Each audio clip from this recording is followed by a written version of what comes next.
Boa noite a todos. Então, já fui super apresentada, super estimada. Então, meu nome é Luana, fui convidada para falar sobre esse tema, que é muito da nossa prática no nosso dia a dia, na terapia intensiva, mas também no ambiente de emergência pediátrica, tá?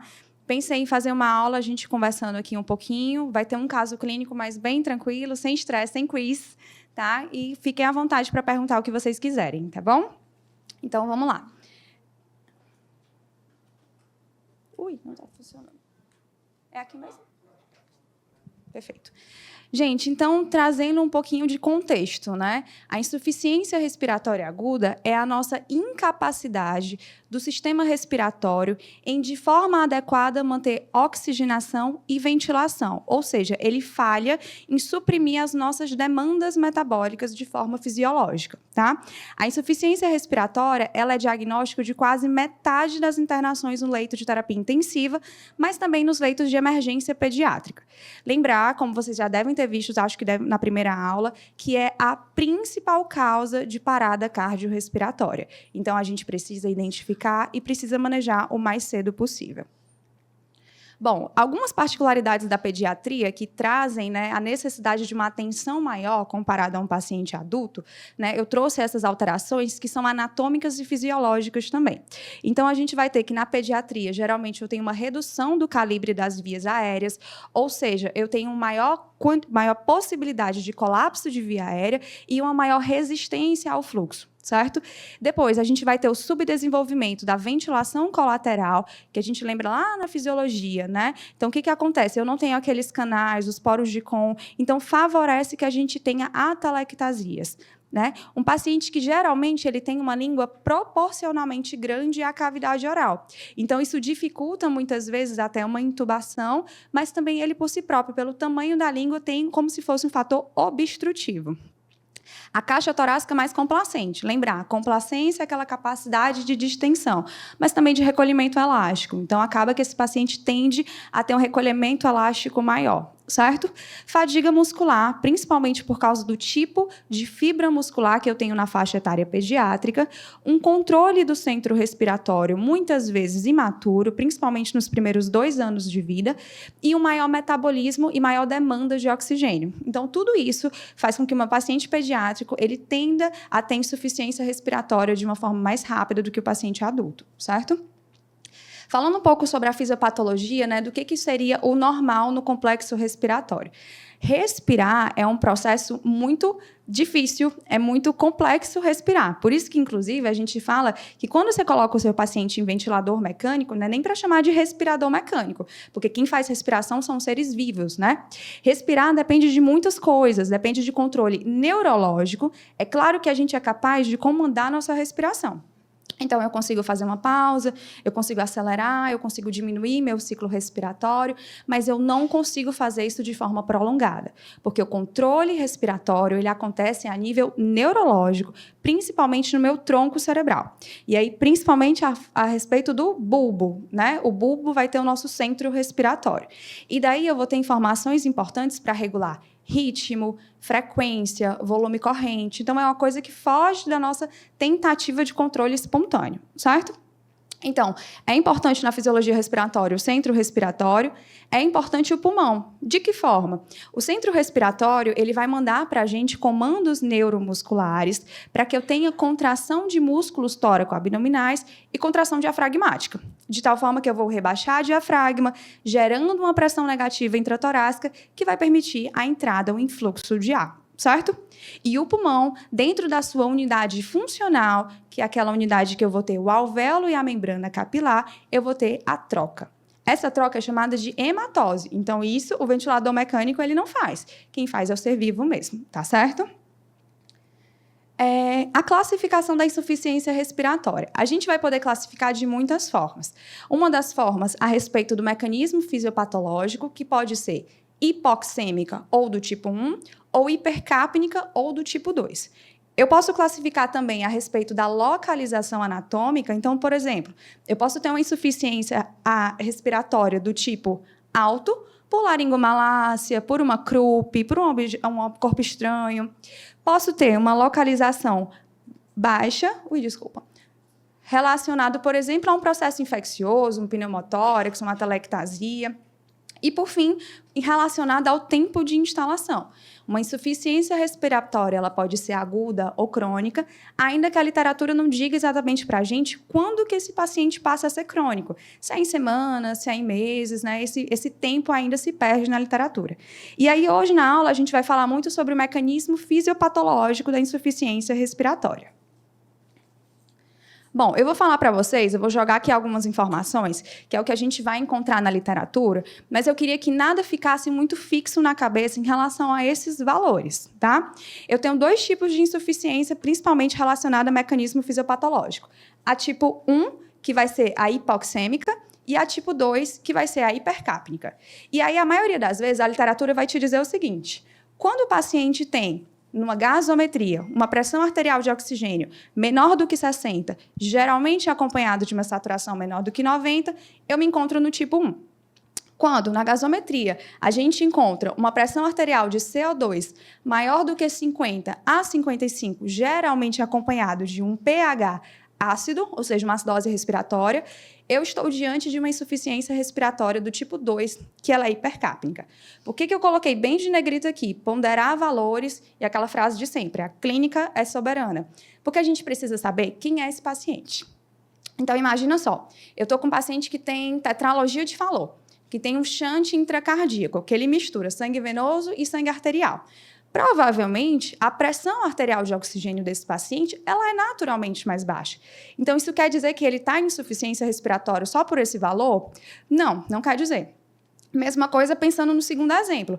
Imagina que eu tenho um paciente que tem uma broncodisplasia, recém-nascido, broncodisplasia, ou uma bronquiolite obliterante, né? Que o normal daquele paciente, por ser pneumopata, é reter mais CO2. Então, toda vez que o CO2 estiver maior do que 50, isso é uma insuficiência respiratória? Também não, tá? Então, eu preciso entender quem é esse meu paciente. E mais importante do que isso, que eu acho que é a forma que a gente mais tende a errar, é se um paciente com sinais claros de insuficiência respiratória por uso de musculatura acessória me dá uma gasometria normal. Esse paciente não está em insuficiência respiratória? Então, ele está. Então, assim, isso aqui vai nortear as nossas ações, mas a gente vai pensar com a forma mais crítica, tá certo? Clínica é soberana. Né? Então, assim, falando do primeiro mecanismo fisiopatológico, né, que é a hipoxêmica, ou do tipo 1, a gente vai ter essas 3 formas, né, essas 3 etiologias que vão culminar nessa fisiopatologia. Tá? A primeira seria um desequilíbrio ou uma heterogeneidade da relação ventilação-perfusão. A gente vai já explicar um pouquinho mais na frente. A segunda seria o distúrbio da difusão do oxigênio pela membrana alvéolo-capilar. E o terceiro seria o mais fácil, esse aqui eu não vou nem me ater muito, que é simplesmente se eu respiro com uma baixa pressão de oxigênio, é claro que eu posso ter hipoxemia, né? Então, imagina, uma altitude muito alta, determinado local geográfico, ou um paciente que estava entubado, precisando de uma fração de O2 alta, e eu fui lá e baixei. Então, isso, claro, que vai gerar uma hipoxemia. Então, a gente vai falar um pouco mais desses 2 distúrbios aqui da frente. A Lorena da Pneumo vai já apresentar uma aula para a gente, mas assim, isso aqui é que a gente fala muito em relação à pneumologia, tá? Isso aqui, esse conceito de fisiologia pulmonar, é o conceito de a gente entender como que é a relação dentro do meu pulmão de circulação e de ventilação, certo? O pulmão, ele é um órgão muito heterogêneo. Então, ele vai ter uma distribuição diferente de alvéolos e da parte sanguínea, da perfusão. De que forma? Como está aqui esquematizado. Então, imagina só, aqui é um pulmão, tá? Vamos supor que seja aqui o meu pulmão do meu lado direito. No pulmão do meu lado direito, esses aqui circulares vão ser os meus alvéolos. Então, olha só o que acontece. Nessa região de cima, tá? A gente vai ter alvéolos mais distendidos. Então, eles conseguem ventilar de uma forma mais efetiva. A troca entrada e saída de ar dessas áreas superiores, ela é mais eficiente, certo? Nessa primeira zona, que é a zona 1. E é na área superior e anterior do meu pulmão, certo? Quando eu venho lá para o outro lado, lá embaixo, o contrário do que a gente viu aqui em cima, eu começo a ter mais massa alveolar. Então, o pulmão ele é mais denso lá embaixo, ele tem maior quantidade de alvéolo, só que esses alvéolos estão submetidos à gravidade e ao peso do próprio pulmão. Então, eles não distendem tanto quanto distende esse alvéolo aqui de cima, tá? E o que a gente tem em relação à circulação, em relação à perfusão? Naturalmente, o nosso pulmão ele é melhor perfundido em região inferior e posterior. Isso é uma coisa natural, certo? E aí, eu consigo dividir o meu pulmão em 3 zonas. São chamadas as zonas de West. A zona 1, ela é o quê? Muito bem ventilada e não muito bem perfundida. A zona 3, vamos para 3, que fica mais fácil. Ela é muito bem perfundida e não tão bem ventilada. E aí, no meio do caminho, eu tenho um equilíbrio entre ventilação e perfusão. Então, nota que mesmo aqui em situação normal, isso aqui é um pulmão normal, não é doente, eu tenho uma heterogeneidade na distribuição da perfusão e da ventilação. E isso vai ser importante para a gente o tempo todo, certo? Bom, vocês conseguem ver a figurinha? Eu vou mostrando aqui melhor para vocês, vou explicando, tá? Se estiver pequeno, eu vou falando para vocês. Falando agora em relação aos distúrbios de ventilação-perfusão. Então, lá eu mostrei um pulmão normal para vocês, que mesmo sendo normal, ele é muito heterogêneo. Quando a gente fala de algum distúrbio de ventilação-perfusão, eu posso ter de 2 tipos básicos de distúrbio. Então, imagina aqui. Aqui a gente está numa unidade funcional. O que é a unidade funcional do pulmão? É a relação do alvéolo, lá no bronquíolo distal, o alvéolo com o capilar, certo? Então, aqui o que vai acontecer no meio é a situação normal. Esse azulzinho aqui, gente, é o bronquíolo distal que vai abrir num alvéolo, certo? Então, numa situação normal, eu tenho a ventilação entrando aqui no meu alvéolo, eu começo a ter a vênula, ou seja, a perfusão não tem oxigênio adequado, é um sangue venoso, ele chega na minha barreira alvéolo capilar, ele faz a troca, que é a hematose, e ele sai bem perfundido, vermelhinho, certo? Isso é o normal de acontecer, é isso que a gente quer que sempre aconteça. Em algumas situações, o que pode acontecer? Vamos vir aqui para esse espaço. Então, bronquíolo distal, aqui a gente vem o alvéolo, ele está sendo ventilado de forma adequada, e aí quando essa vênula vem para cá, ela acaba obstruída, tem esse pontinho preto. Então, eu ventilo bem, mas eu não perfundo tão bem, tá? Nessa situação, vai ter o que a gente vai chamar de espaço morto, certo? Bem ventilado e não perfundido, certo? No outro lado da figura, o que acontece? Bronquíolo, alvéolo, aqui está a vênula, aqui teria que ter um sangue bem oxigenado, só que aqui no meio eu tenho alguma coisa que impediu esse alvéolo de ser bem ventilado, tá? Então, seja por problema de perfusão, seja por problema de ventilação, a relação desses locais está alterada. E é basicamente nosso trabalho na emergência ou na terapia intensiva tentar entender o que está acontecendo para a gente conseguir trabalhar da forma adequada. Porque, por exemplo, imagina, se aqui não está passando de jeito nenhum ventilação, adianta eu dar oxigênio? Não adianta. Não vai mudar nada, né? Então, eu preciso entender o mecanismo fisiopatológico para que eu possa agir de forma adequada, tá? Essa tabelinha aqui mostra, essa pequena tabela, que mesmo no pulmão normal, a relação vai ser completamente diferente. Então, se a relação é ventilação pela perfusão, lá em cima, superior e anterior, a relação é muito alta, porque é muito ventilado, não tão bem perfundido. Lá embaixo, a relação ela é mais baixa. Mas quando você faz o somatório do geral, a média do geral do pulmão, a gente tem mais ou menos que a relação VQ é em torno de 0,8, ou seja, mais ou menos 80% do que é ventilado é perfundido, certo? No caso, né, trazendo isso para a prática clínica, onde é que eu vou encontrar isso? Principalmente nesses tipos de doenças que vão culminar com problemas na ventilação. Então, se eu tenho pneumonia, edema agudo, síndrome do desconforto, hemorragia alveolar, eu não vou ventilar de uma forma adequada. Se eu tenho uma atelectasia, um derrame pleural, um pneumotórax, eu não vou ventilar de uma forma adequada. Se eu tenho um colapso da via aérea distal, eu também não ventilo da forma adequada, tá certo?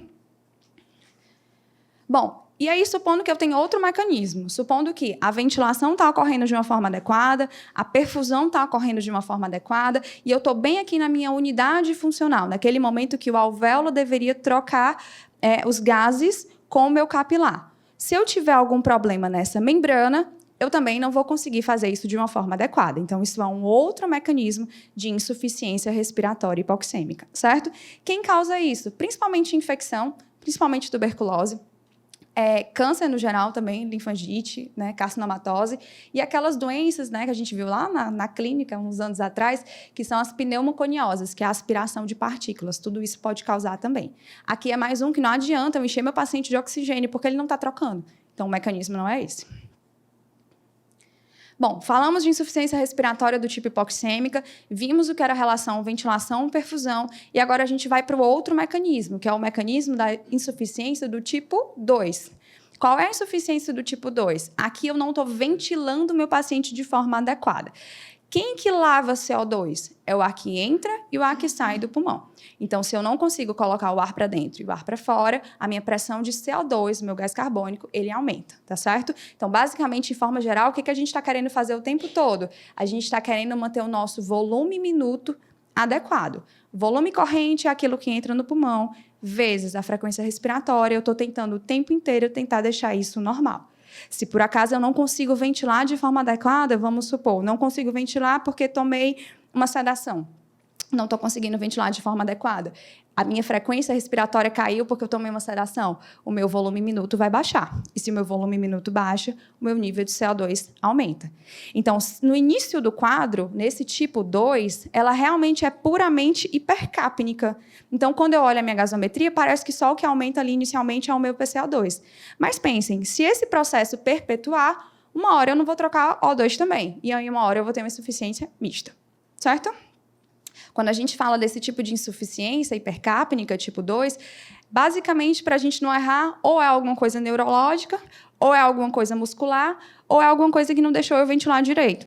Então, neurológica pode ser uma infecção do sistema nervoso central, uma hipertensão, a síndrome de Ondini, que é aquela hipoventilação central, um distúrbio metabólico, um remédio que eu usei.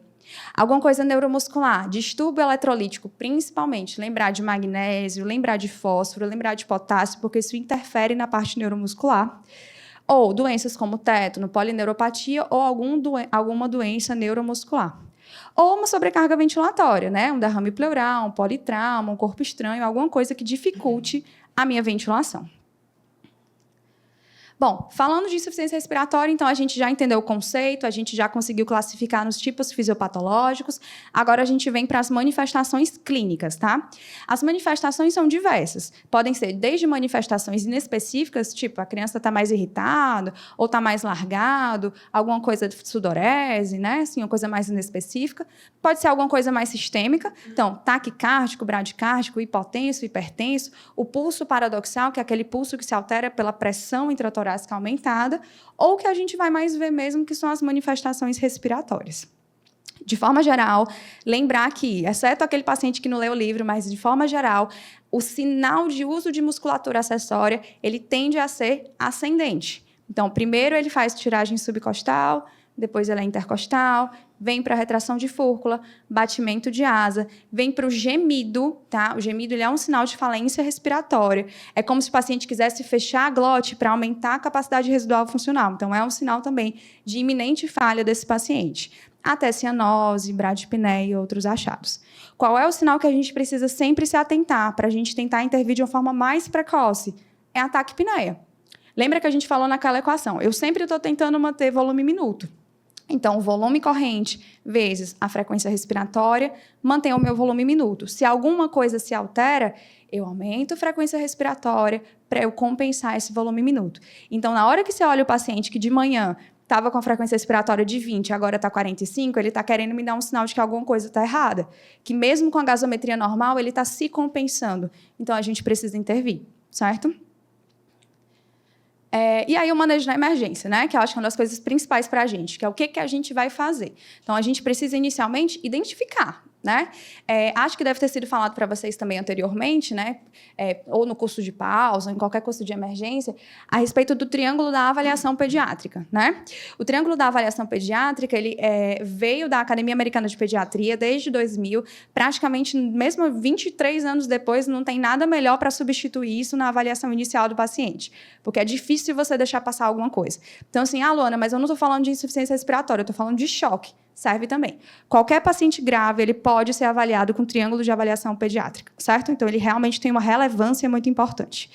Então, primeiro, preciso identificar Ou eu estou na minha UPA, ou eu estou lá no IJF, ou eu estou na emergência do SEIB, na reanimação. Como é que esse paciente chega para mim?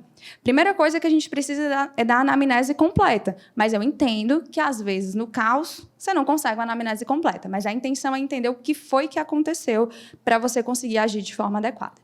Segunda coisa, exame físico, para eu conseguir definir gravidade. E aqui eu posso vir para o triângulo da avaliação pediátrica.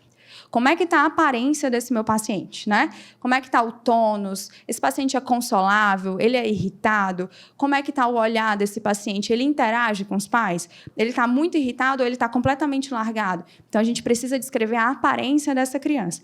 Inclusive, o triângulo de avaliação é bom até para nós mesmos nos respaldarmos na evolução do nosso paciente, tá?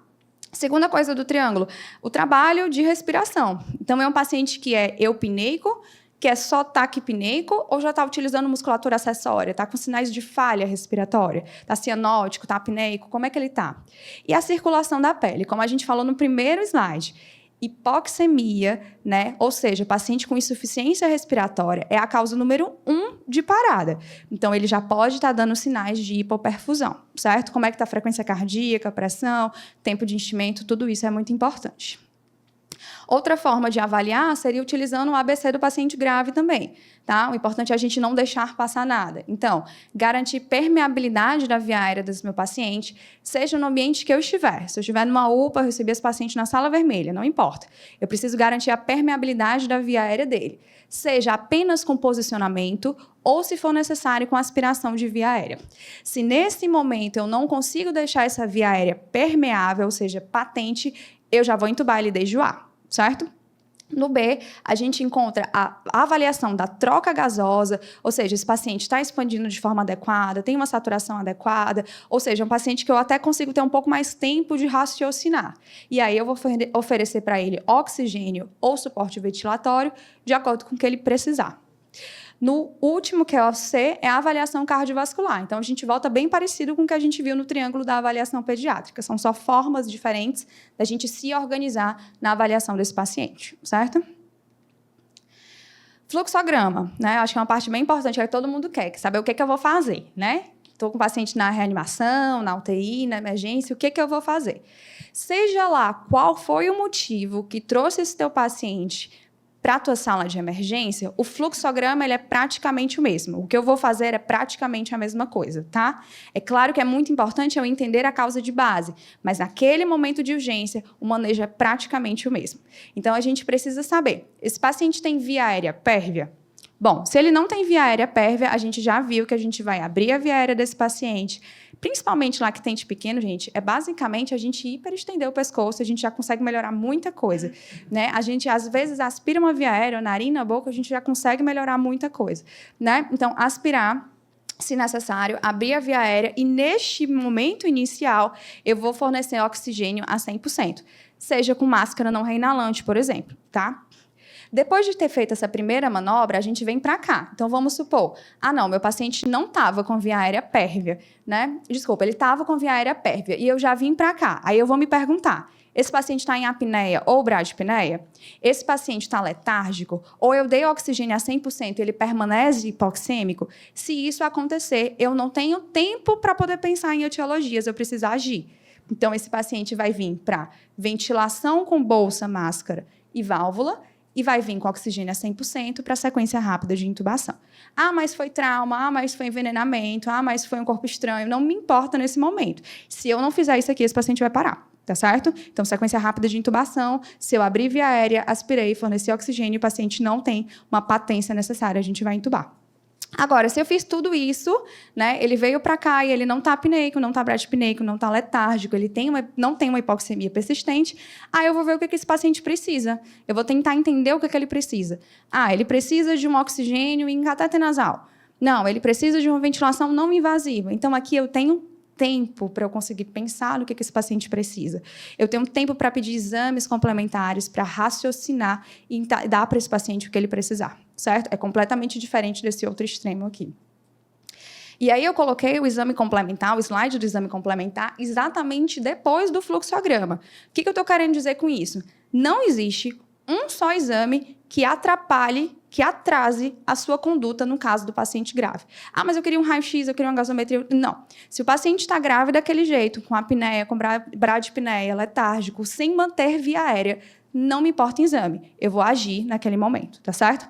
Então, o exame, ele é justamente complementar, mas ele não vai ser essencial na minha conduta, tá?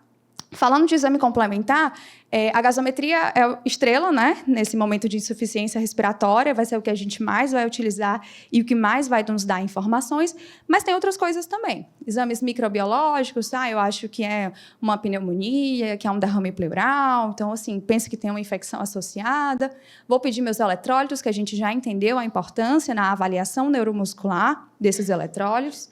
Vou pedir raio-x, ultrassom, ganhando cada vez mais espaço, então acho que é derrame pleural. O rapaz do ultrassom só vem daqui a 3 dias, então hoje em dia a gente mesmo consegue desenrolar muita informação com esse ultrassom. A broncoscopia, se eu penso, por exemplo, é um corpo estranho, é uma laringomalácia, um eletrocardiograma, lembrar que insuficiência cardíaca pode cursar com insuficiência respiratória. Uma TC de crânio, se for, por exemplo, um trauma, ou mesmo perfil toxicológico, a depender de onde eu estiver, tá? Mas tudo isso aqui, ele é complementar, ele não te atrasa no seu manejo terapêutico. Falando sobre a análise da gasometria, a gasometria vai dar muitas informações para a gente, tá? É sempre uma tabelinha boa de ter para poder consultar. Não que ela vá atrasar a nossa vida, né? Mas para consultar. Esses primeiros itens que eu trouxe aqui para vocês, desses mecanismos, se a gente lembrar, eles são mecanismos da insuficiência respiratória hipoxêmica, ou seja, do tipo 1. Lembra? Que é o shunt, que é a alteração VQ, que é a alteração da difusão lá da membrana alvéolo-capilar, ou se é simplesmente se esse paciente recebe baixa FiO2. Então, esses 4 aqui seriam principalmente da tipo 1. Esse último aqui seria a hipoventilação, que é a hipercapnica, que é o tipo 2. No geral, na gasometria, a maioria das vezes, a minha PO2 na insuficiência respiratória, ela vai estar baixa. A não ser que eu acabe de fazer uma gasometria num paciente que começou agora uma hipoventilação. Pode ser que não esteja hipoxêmico ainda, mas, no geral, ele vai estar hipoxêmico. Então, a PO2, ela me dá pouca informação. No geral, ela vai estar baixa. Em relação a nível de PCO2, o que a gente tem? Lembra? Quem lava CO2 é o ar que entra e o ar que sai do pulmão. Então, se eu não ventilo bem, esse PCO2 sobe. Então, quando a gente tem hipoventilação, o meu PCO2 ele é mais alto. Mas também, se a gente lembrar lá do que era o shunt, né? Lembra naquela figurinha dos 3? O shunt era aquele mais da ponta que a gente tinha. Se eu não consigo levar a ventilação até o meu alvéolo, também não vou ventilar de forma adequada. O meu PCO2 ele também pode subir. Tá certo? Existe esse conceito aqui que eu vou trazer para vocês, chamado gradiente alvéolo arterial. Isso também dá para fazer na minha gasometria, ela me dá muita informação. O que é o gradiente alvéolo arterial? Ele é a diferença do que tem no alvéolo e o que vai chegar na minha artéria. Então, imagina só, se tem muita coisa dentro do meu alvéolo e recebe pouca coisa na minha artéria, alguma coisa se perdeu. Eu não consegui transferir isso de uma forma adequada. Então, quando é que isso pode acontecer? Quando eu tenho alteração da difusão. Então, imagina, o alvéolo recebe muito e não passa para o sangue, o que acontece? Talvez aquela membrana não esteja adequada. Ou então, algum desses outros mecanismos. Lembra? Figurinha do lado de cá. A gente tinha um sangue que não conseguia passar porque estava obstruído, tipo um TEP. Tá? Ou a figurinha do outro lado, que a gente tinha um alvéolo que não conseguia receber ventilação. Então, tudo isso atrapalha o meu gradiente. Eu recebo muito, mas eu passo muito. Então, quando eu tenho essa diferença muito alta, eu sei que eu tenho um problema hipoxêmico, certo? E a resposta ao 2, que eu acho que é o que vai deixar o pessoal mais triste. Porque, assim, por mais hipoxêmico que seja o meu paciente, dificilmente é dando oxigênio que eu vou resolver o problema dele. Basicamente, eu só vou resolver o problema dele se a oferta de O2 estiver baixa. Aí eu dou oxigênio e esse paciente melhora. Nos outros casos todos, não é só dando oxigênio que eu resolvo a vida do meu paciente, tá? Então, não é só oxigênio terapia. Tem muito mais para a gente poder pensar, certo? Essa informação também é muito importante, que é a relação PaO2-FiO2. Lembrar que a relação PaO2-FiO2 não é chamado índice de oxigenação, é chamado de relação PaO2-FiO2. Índice de oxigenação é outra coisa que a gente utiliza principalmente em ventilação mecânica. E, assim, por que isso aqui é importante? Então, o que eu estou querendo dizer nessa relação? A relação, ela mostra qual é a relação, como o nome já diz, de PaO2 dividido pela FiO2. Por que isso aqui é importante? Porque se a tua gasometria tem uma PaO2 de 100 com um paciente que está usando 100% de oxigênio, versus uma gasometria que tem um PaO2 de 100 com um paciente que está usando 50% de FiO2, quem está melhor? Quem está usando 50%, tá? Então, não me importa somente a PaO2 de forma isolada. É a PaO2 em relação a tudo que eu estou ofertando de oxigênio desse paciente, tá certo? Então, a gente faz essa relação para a gente entender se esse paciente tem algum nível de hipoxemia. Slide mais importante, porque a gente precisa se incomodar em dar oxigênio. Isso tem um racional. Então, assim, não é que não é para dar oxigênio só porque não é para dar, porque o oxigênio é ruim. É porque o oxigênio ele é deletério para o nosso paciente, tá? Oxigênio demais forma radicais livres, teu paciente fica mais inflamado. Oxigênio demais lava a parte que a gente tem de gás de nitrogênio dentro do alvéolo. E aí, como eu tenho maior quantidade de O2, quando eu dou mais O2 para esse paciente, eu tiro esse nitrogênio, por causa da afinidade da partícula do O2, a gente cria a atelectasia.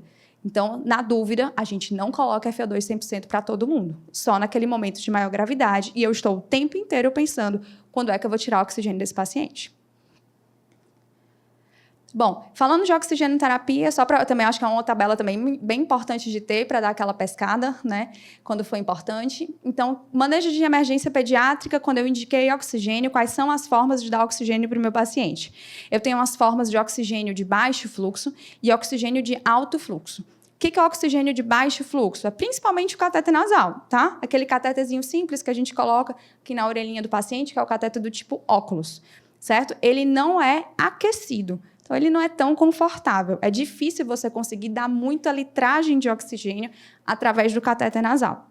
Só para a gente lembrar, até para a gente evoluir no dia a dia, quando a gente coloca o paciente em catéter nasal ou qualquer forma de oxigênio, para eu saber quanta FiO2 que eu estou dando, basta lembrar aquela regrinha que cada 1 litro por minuto a mais, ele aumenta 3% da fração de oxigênio, tá? Então, lembra, oxigênio do ambiente, 21%. Se eu der um catéter de 1 litrinho, é 21 mais 3, tá? Isso é uma forma da gente estimar quanto é que a gente está dando. É claro que não vai ser 100%, 3% que vai aumentar, mas é mais ou menos uma estimativa, tá? Então, catéter nasal eu posso dar mais ou menos aí de 1 a 4, 1 a 6 litros, muito mais do que isso é desconfortável para o nosso paciente. A próxima opção que a gente tem seria a máscara de Venturi, né? Como é que funciona a máscara de Venturi? Esse termo Venturi, ele vem da física, certo? O que acontece no efeito Venturi? A gente tem que imaginar que eu vou ligar o látex da máscara numa fonte de oxigênio aqui na parede, né, no paciente. Então, vai sair oxigênio por esse látex e esse oxigênio vai ser estreitado dentro do dosador colorido, tá? O que é o efeito Venturi? Toda vez que um gás ou um fluido mudar o diâmetro de onde ele está passando, da tubulação, ele aumenta a velocidade. É fácil, mangueira, né? Mangueirazinha soltinha, fica aqui saindo um fluxo normal. Se eu coloco o meu dedinho na mangueira, o fluxo aumenta muito mais. Então, o que acontece aqui no efeito Venturi? Ele vai ter um dosador que vai diminuir a passagem, o local da passagem, aumentando a minha velocidade de passagem do ar. Ao aumentar a velocidade de passagem do ar, eu vou gerar um gradiente de pressão negativa. E aí eu vou puxar o ar do ambiente. Então, qual é que é o entendimento? Quanto maior a velocidade, mais ar do ambiente eu vou puxar. Se mais ar do ambiente eu vou puxar, a minha fração de oxigênio fica mais baixa, porque eu misturo mais o gás do oxigênio com o gás do ambiente. Quando eu chego mais próximo daquela laranjinha, né, que é 50%, o que acontece nas 50%? Ela passa, mas o ócio dela é maior, a velocidade não é tão grande, ela não recebe tanto ar de fora. E aí fica mais parecida com o oxigênio que eu dou da parede, que é aquele oxigênio puro. Beleza? Então, daí que surge esse termo de máscara de Venturi, tá? Então, a máscara de Venturi seria um intermediário entre o cateter nasal e a máscara não reinalante. E aí, a máscara de alto fluxo seria a máscara não reinalante, que, como o nome já diz, não tem como reinalar de fora, como o efeito Venturi faz. Então, a gente consegue dar uma fração de oxigênio lá em cima. Lembrar isso aqui muito importante nessa tabela. Se eu não der a litragem máxima, eu não chego no O2 máximo, tá? Então, máscara não reinalante com fluxo de 6 não é 100% não, tá certo? Tem que ser pelo menos 10 a 15, tá bom?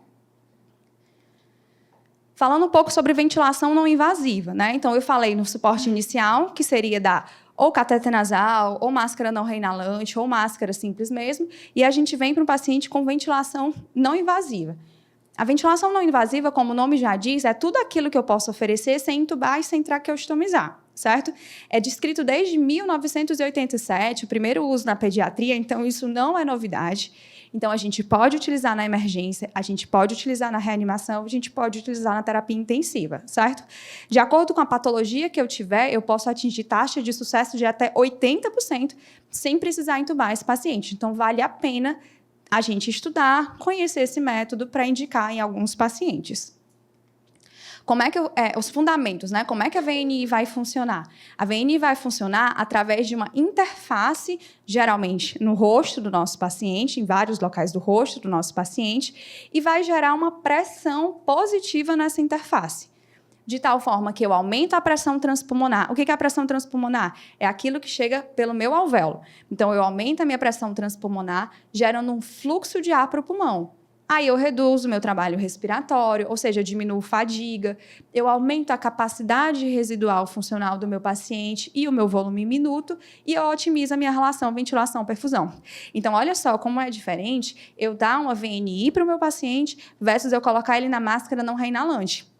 Às vezes, a máscara não reinalante, com fluxo lá em cima, com oxigênio lá em cima, não está tratando direito o meu paciente, porque não está melhorando o trabalho respiratório, diferente da VNI, certo? As indicações da VNI são várias, né? Indicações pós-operatórias, paciente neuromuscular, insuficiência respiratória aguda, edema pulmonar, muitas indicações. Algumas indicações mais objetivas. Obviamente, se esse paciente não tem critério para intubar. Se ele tem critério para intubar, a gente não vai insistir na ventilação não invasiva. Se ele tem aumento do trabalho respiratório, se ele precisa de uma fração de oxigênio mais alta, se ele tem algum nível de acidose, certo? As vantagens da ventilação não invasiva. Só do paciente não precisar ser intubado, já são todas as vantagens possíveis. Porque quando a gente não intuba esse paciente, a gente diminui morbimortalidade, tempo de internação, infecção, estenose traqueal. Então, um monte de morbidade que a gente agrega ao intubar esse paciente. Então, ventilação não invasiva vale muito a pena a gente tentar em algumas indicações, certo? Eu não sei se nos serviços de vocês tem, né, essas várias interfaces, tá? Mas só para explicar melhor, essa aqui eu acho que é a mais conhecida, né? Tanto nos recém-nascidos quanto na terapia intensiva mesmo, que é a pronguinha nasal. A gente tem a mania de chamar de CPAP, mas CPAP é uma forma de utilizar a VNI, tá certo? Isso aqui não é o CPAP, isso aqui é uma ventilação não invasiva em forma de pronga nasal, certo? Agora, também para a criança maior, isso é muito incômodo, né? Porque machuca o nariz, ele precisa ocluir a via nasal toda. A gente tem essa máscara nasal, então, assim, se caísse em questão de prova, qual seria a melhor interface da pediatria? É a máscara nasal, certo? É a que tem o melhor conforto, que o paciente acopla melhor, mas é mais difícil de conseguir. A máscara oronasal, a máscara facial, essa aqui que é a máscara facial total ou full face, e esse que é o capacete que ganhou muita repercussão na época do Covid, né? O helmet, certo? Quais são os preditores de falha na VNI? Quando é que eu vou tentar fazer VNI que não vai dar certo? Né? Vai depender muito do que eu tenho. Então, por exemplo, se na minha UTI eu só tenho a pronga nasal, não dá para fazer VNI em todo mundo. Então, primeira coisa para ter sucesso, eu ter várias interfaces disponíveis, para poder, inclusive, trocar no mesmo paciente. Então, de manhã ele faz oronasal, de tarde ele faz só nasal, porque aquilo ali, ao longo do tempo, gera lesão. Então, se a gente tiver muitas interfaces, isso é mais interessante. Muitíssimo importante, treinamento da equipe multiprofissional. Gente, VNI dá trabalho. VNI não dá para instalar 8 horas da noite, no outro dia, 7 da manhã, ver se o paciente ficou bem. VNI, você tem que ficar do lado do seu paciente. Você, o fisioterapeuta, o enfermeiro, o técnico. Então, dá trabalho de conseguir ter sucesso aqui. Então, precisa do engajamento multiprofissional. A orientação do próprio paciente, quando possível, né? Ou pelo menos uma sedação interativa para esse paciente permitir que a gente deixe na interface, de acordo com o diagnóstico de base, não são todos os pacientes que a gente vai conseguir usar, de acordo com a severidade do desconforto, o paciente muito desconfortável, a gente não vai resgatar com o VNI, e o mais importante de todos, a resposta inicial. Como eu disse, não dá para instalar VNI e dormir. Esse paciente precisa melhorar nas 2 horas iniciais da ventilação não invasiva. Se ele não melhorar, isso é falha do método, esse paciente tem indicação de intubação. As complicações principalmente relacionadas à interface, né, lesão, sangramento, distensão gástrica, e as contraindicações. Para eu fazer VNI, eu preciso de um paciente cooperativo, acordado, capaz de proteger via aérea, tá? Então, um Glasgow menor do que 12, um paciente que não tosse, que está obstruído, que tem vômito, é um paciente que não vai dar certo na ventilação não invasiva. Vocês imaginam aquela máscara que eu mostrei, oronasal, e o paciente vomitando ali dentro. Aquilo ali não vai dar certo. Então, ele precisa estar bem, pelo menos, cooperativo com você para conseguir funcionar, tá certo? Falando da terapia de alto fluxo, vim falar da terapia de alto fluxo porque eu acho que para a gente na terapia intensiva, mas para quem faz emergência principalmente, ela está ganhando um espaço absurdo, né? A terapia de alto fluxo, a gente consegue na prática diminuir os pacientes que acabavam indo para a intubação, principalmente aquele paciente com perfil do primeiro semestre, bronquiolite e asma. Né? Então, a gente realmente vê que tem um sucesso na utilização. Então, como é que funciona a terapia de alto fluxo? Lembra que eu falei que no cateter nasal, mais do que 6 litros por minuto, a gente não consegue, porque ele não é aquecido. E aí eu venho com a terapia nasal de alto fluxo, que ela aquece e ela umidifica. Então, é muito mais confortável do paciente utilizar fluxos muito altos, inclusive. Diferente da minha pronga nasal em ventilação não invasiva, aqui ele só precisa ocluir 50% da narina. Então, mais um fator que torna isso muito confortável, tá? Eu só queria que a gente saísse dessa aula com um entendimento muito importante que, às vezes, as pessoas confundem. Quando eu falo de terapia nasal de alto fluxo, eu não estou falando de pressão na via aérea. Eu estou falando de fluxo na via aérea que melhora o trabalho respiratório. Quando a gente está falando de pressão, ou a gente está falando de ventilação invasiva ou de ventilação não invasiva, tá? Estou falando isso porque muitas vezes as pessoas acham que o TAF, que é a terapia de alto fluxo, está gerando PEP para o nosso paciente. E para gerar PEP, a gente precisa dar fluxos de 40, 60 litros por minuto, que na pediatria não tem a menor condição, tá? Então, a gente não está falando de PEP, a gente está falando de fluxo. Então, o fluxo cheio de oxigênio, ele vai preencher a via aérea do meu paciente, então ele vai reduzir o espaço morto, ele reduz a resistência, ele melhora o trabalho respiratório e melhora, inclusive, o clearance mucociliar. Então, é excelente para determinados tipos de paciente, tá? Então, aqui seria a prongazinha nasal. A maioria das vezes a gente vai ter um local para misturar os gases, nem sempre assim. Uma base que vai umidificar com a jarra e que vai aquecer, tá? Geralmente ali em torno de 36,5. Então, é muito confortável de se utilizar. No adulto, para vocês terem uma ideia, a gente usa 40 a 60 litros por minuto e o paciente consegue comer. Então, realmente dá um conforto muito grande. As indicações, principalmente insuficiência respiratória hipoxêmica. Então, pensa só, acabei de dar uma sedação para o meu paciente, ele está ventilando mal, a frequência respiratória dele caiu. Eu vou colocar ele no TAF? Não, de jeito nenhum, certo? Eu preciso que ele tenha drive respiratório para poder ficar na terapia de alto fluxo. Certo?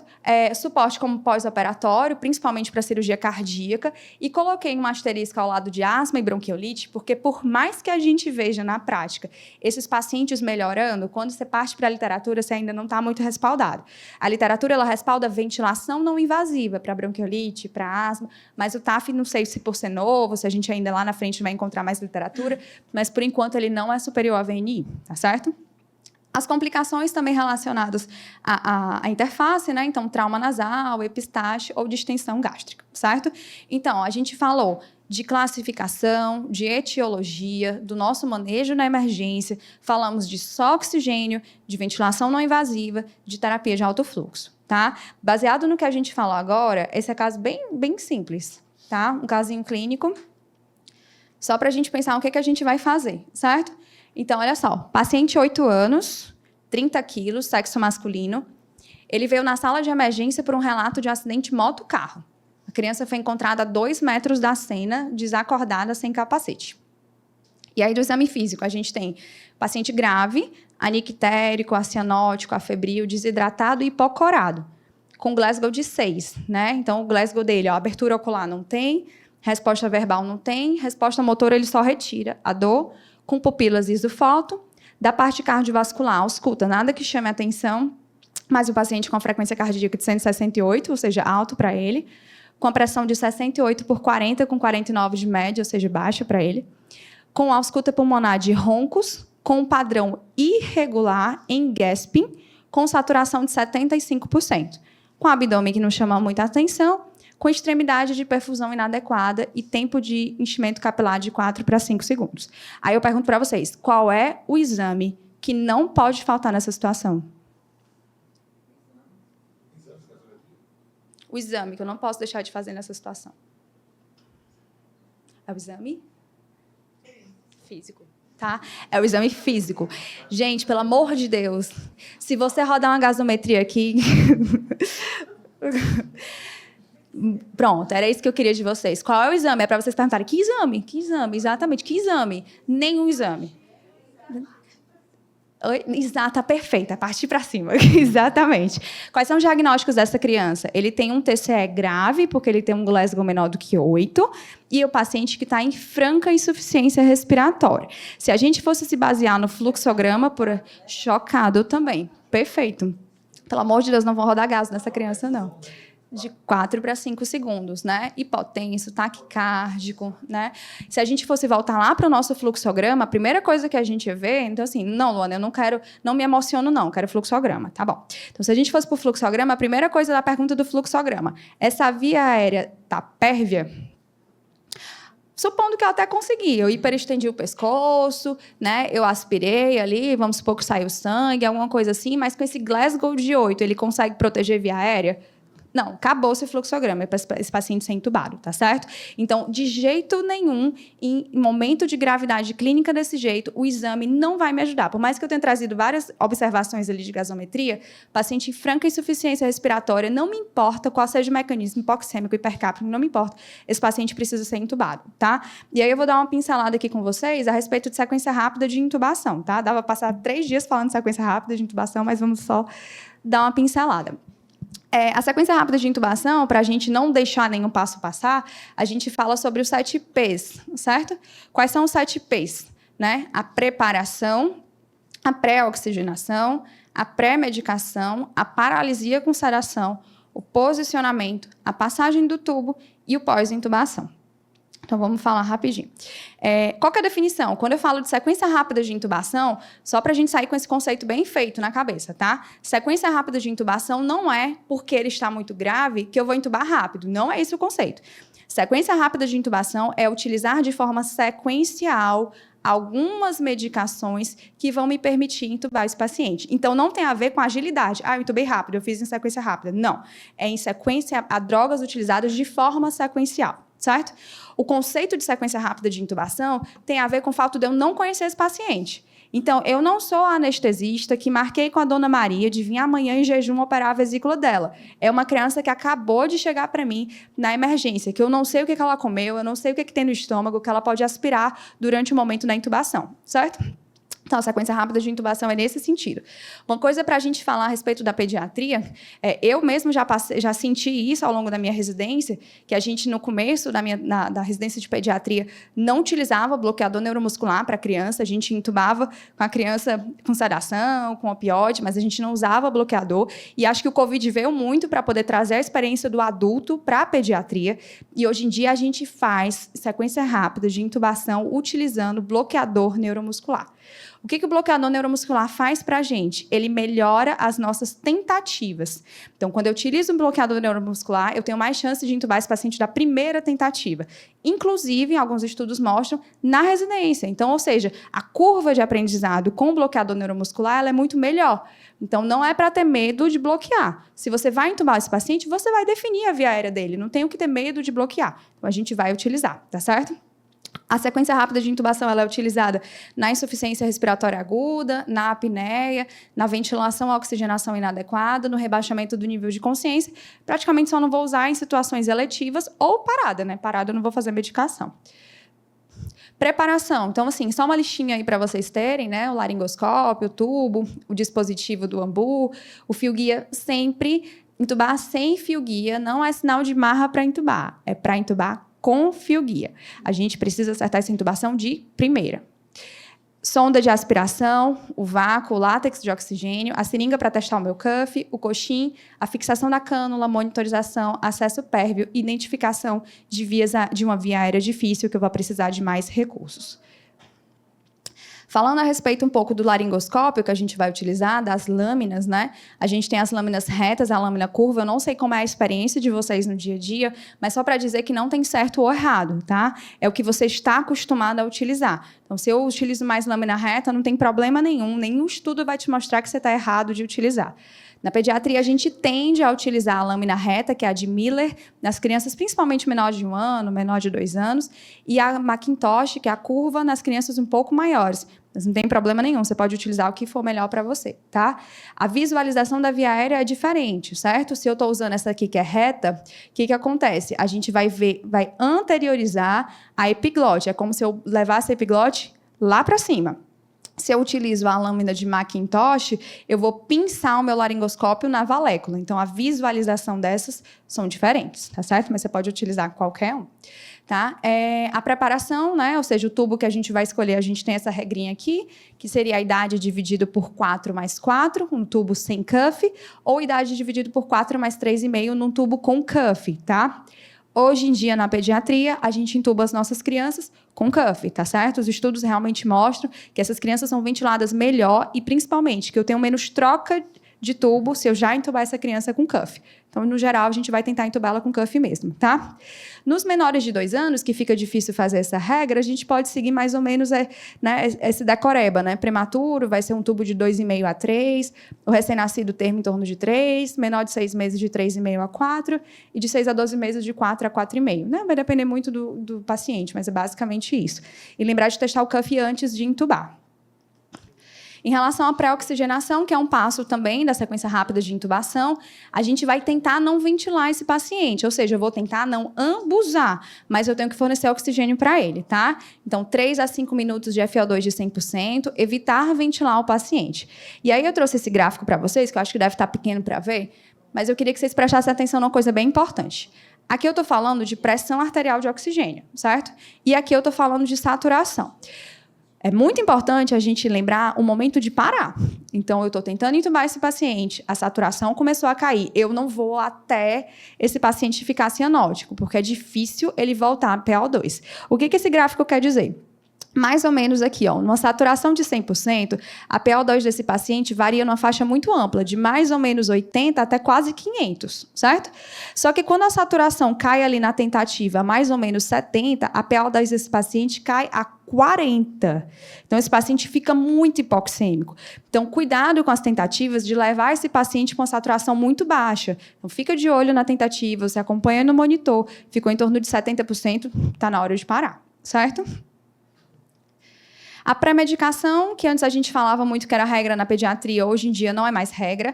Não é obrigatório fazer nem a atropina nem lidocaína. A gente vai usar a atropina se o paciente estiver mostrando sinais de que está fazendo bradicardia ou se eu estou utilizando muitas doses de bloqueador neuromuscular. Mas não é para todas as crianças. Então, você vai ver. O paciente está começando a bradicardizar, você faz a atropina. Lidocaína, do mesmo modo, não é regra, mas é interessante utilizar naquele paciente que tem hipertensão intracraniana, que naquele momento da intubação, eu quero ele com menos esforço, menos espasmo, menos hipertensão, mais estável possível. Paralisia e sedação, uma coisa também bem importante, principalmente se a gente tiver residente aqui na sala. O P está na frente do paralisia somente para ficar no 7Ps. Não é porque a paralisia é na frente, tá certo? A ordem é essa aqui, é analgesia. Então, primeiro eu tiro a dor, depois eu cedo e depois eu faço um neurobloqueio, tá certo? Nunca bloquear o meu paciente acordado, tá? Então, primeiro analgesia, depois sedação, depois neurobloqueio. Então, assim, se a gente tivesse mais tempo, a gente falava das drogas, mas aí seria uma aula aqui só para isso.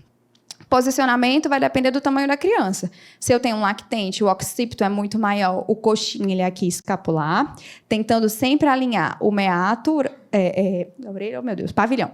O pavilhão auricular com o mamilo. Se eu tenho um paciente maior, o meu coxinho é na cabeça, tentando alinhar o pavilhão com o mamilo. Tá certo? Nessa posição de cheirador. Tá? Passou o tubo, né? Onde é que eu vou inserir o tubo? Depende. Se o paciente for menorzinho, for recém-nascido, a gente vai utilizar o número 6 mais o peso da criança. Então, tipo, um recém-nascido de 3 quilos, 6 mais 3, eu vou inserir até a marcação 9 do tubo, certo? Se for um paciente maior, a gente vai colocar 3 vezes o tamanho da cânula. Então, se eu intubei com 5, eu vou fixar no 15, tá certo? A ausculta dos campos pulmonares, padrão ouro para saber onde é que eu estou. É a capnografia, tá certo? Eu sei que às vezes a gente fica olhando aquela colunazinha de ar, mas já vi estudos que mostram que 60% das intubações no esôfago tem coluna de ar, então não dá para se garantir por aquilo ali, tá? O certo mesmo é a gente vir na capnografia. Se alguém já viu isso aqui na prática, o que acontece é que se você entubar o local certo, se você entubar realmente a traqueia, ele vai ficar amarelinho, porque o CO2 vai aumentar. Ou a capnografia de gráfico no monitor, que ele também vai aparecer essa curva quadrada se você tiver entubado de forma adequada.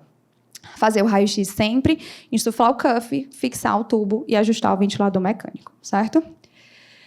Caso a gente tenha preditores de via aérea difícil, lembrar de sempre ir com plano A, plano B, plano C. Onde é que eu estou? Eu sou a linha final desse paciente, eu sou a pessoa mais experiente daquele local, então eu preciso levar o maior arsenal possível. Então, eu preciso levar um fio-guia para entubar, eu preciso ter o bujo, eu preciso ter máscara laríngea e preciso estar preparado para poder fazer uma via aérea cirúrgica, seja por crico ou seja por traqueostomia, se for necessário, tá certo? Gente, então era isso, né? A intenção da gente, principalmente, tentar identificar a insuficiência respiratória, estratificar o risco desse paciente e intervir o mais rápido possível para evitar desfecho desfavorável, que nesse caso seria a parada, certo?